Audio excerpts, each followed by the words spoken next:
Haleluya, puji Tuhan. Hari ini kita memperingati 156 tahun berita Injil di Kepulauan Nias. Saudara, hari ini Senin 27 September 2021 adalah hari peringatan 156 tahun berita Injil Kristus berkumandang di Kepulauan Nias. 156 tahun yang lalu, tepatnya tanggal 27 September 1865, berita Injil sampai di Kepulauan Nias. Hari itu, Rabu 27 September 1865, Ernest Ludwig Denninger, utusan Kristus, bersama dengan istri dan anaknya tiba di Gunung Sitoli untuk memberitakan Injil. Dan sejak saat itu berita Injil terus berkumandang. Siapakah Ernest Ludwig Denninger? Ernest Ludwig Denninger, yang lebih dikenal dengan Denninger, adalah seorang misionaris Kristen berkebangsaan Jerman. Dia adalah orang pertama yang menerjemahkan Alkitab ke dalam bahasa Nias. Dalam sejarah gereja di Indonesia, Denninger dianggap sebagai misionaris pertama yang berhasil memberitakan Injil di Kepulauan Nias, sehingga menjadi salah satu daerah kantong Kristen di Indonesia. Denninger adalah seorang lulusan dari Basel Mission Seminary, di mana pada tahun 1848 sampai 1859, setelah selesai studi, kemudian dia diutus oleh RMG ke Kalimantan untuk menginjili suku Dayak, tetapi berhenti karena adanya perlawanan dari warga lokal di sana. Kemudian dia diutus ke Tanah Batak, tetapi terhalang karena istrinya sakit saat mereka tiba di Padang. Nah, di Padang mereka mulai menjalin hubungan dengan orang-orang Nias yang merantau dan bekerja di sana. Di saat itu dia mulai belajar bahasa Nias dengan tujuan untuk pergi ke Nias memberitakan Injil.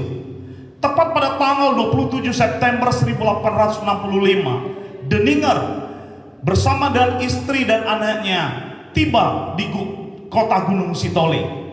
Kedatangan Denninger ke Nias pada awalnya mengalami kendala, saudara.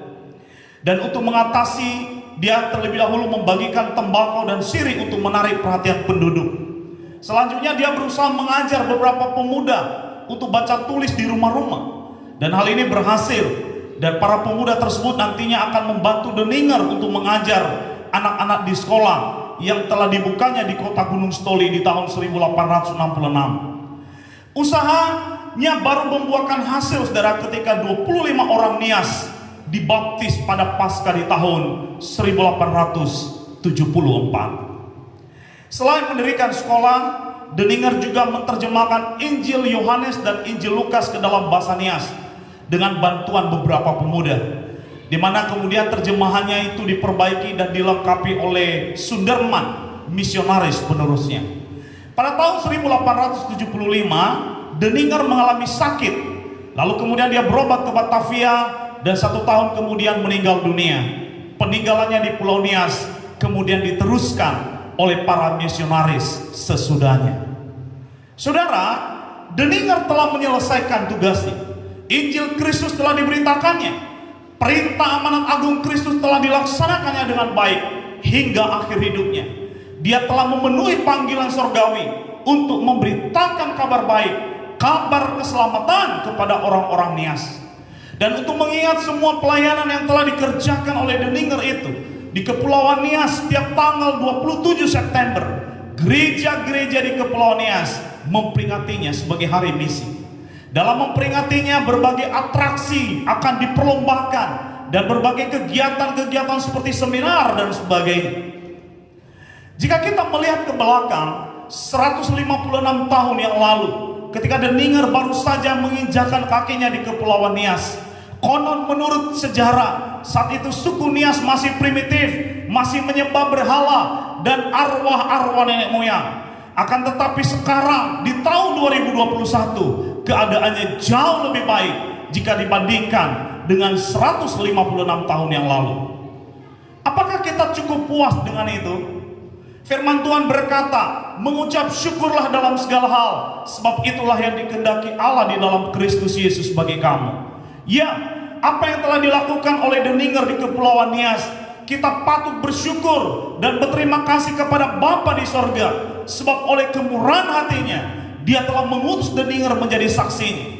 Dia telah menunjukkan kasihnya kepada orang-orang Nias dan memindahkan orang-orang Nias dari kegelapan, dari kemiskinan, dan dari keterbelakangan kepada terangnya yang ajaib, dan memberkati Kepulauan Nias.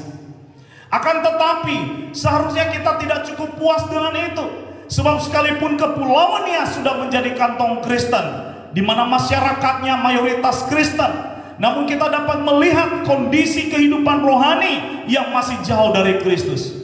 Tidak sedikit orang Kristen di Kepulauan Nias secara moral hidup sangat memprihatinkan. Tidak dapat dipungkiri bahwa kehidupan seperti kekerasan dalam rumah tangga masih banyak terjadi. Perceraian suami istri terus meningkat. Perselingkuhan dan seks bebas di kalangan remaja gereja terus terjadi. Demikian juga dengan penyalahgunaan obat-obat terlarang seperti ganja dan sabu-sabu. Peredaran narkoba terus meningkat tajam di kalangan remaja dan pemuda saat ini. Demikian juga perjudian, togel, dan berbagai penyakit masyarakat lainnya, di mana Nias menjadi salah satu daerah konsumen rokok dan minuman keras terbesar di Indonesia. Nah, jika ditinjau dari data statistik, maka populasi masyarakat di Kepulauan Nias didominasi oleh Kristen dan Katolik. Akan tetapi jika kita melihat kehidupan rohani orang-orang Kristen yang ada di Kepulauan Nias, masih jauh dari Kristus. Memang sudah Kristen tetapi belum di dalam Kristus. Mengapa demikian? Walaupun Kepulauan Nias mayoritas Kristen, tetapi bukan Kristen karena pertobatan atau kelahiran baru. Kekristenan di Nias adalah saat ini lebih karena faktor keturunan atau kelahiran, dan bukan karena hasil penginjilan. Apa akibatnya? Jika kita melihat dari sisi kondisi kehidupan rohani menunjukkan bahwa praktek okultisme masih sangat tinggi di Kepulauan Nias. Pemujaan kepada roh nenek moyang dan peringatan kepada arwah orang mati itu tinggi. Adat istiadat lebih dominan daripada firman Tuhan. Perdukunan masih menjadi primadona. Banyak orang Kristen di Nias yang sudah bertahun-tahun tidak ke gereja, tidak beribadah, dan tidak merenungkan firman Tuhan. Jika dilihat pemahaman dan pengetahuan tentang kebenaran iman Kristen masih sangat rendah, dan akibatnya banyak orang Kristen dari dan di Pulau Nias yang meninggalkan kekristenan dan mudah disesatkan dan tidak memiliki keselamatan. Demikian juga dari sisi karakter dan mentalitas, masih banyak orang Kristen di Kepulauan Nias tidak hidup seperti Kristus. Pertanyaan penting untuk kita renungkan, tugas siapakah ini? The Ninger sudah melaksanakan tugasnya.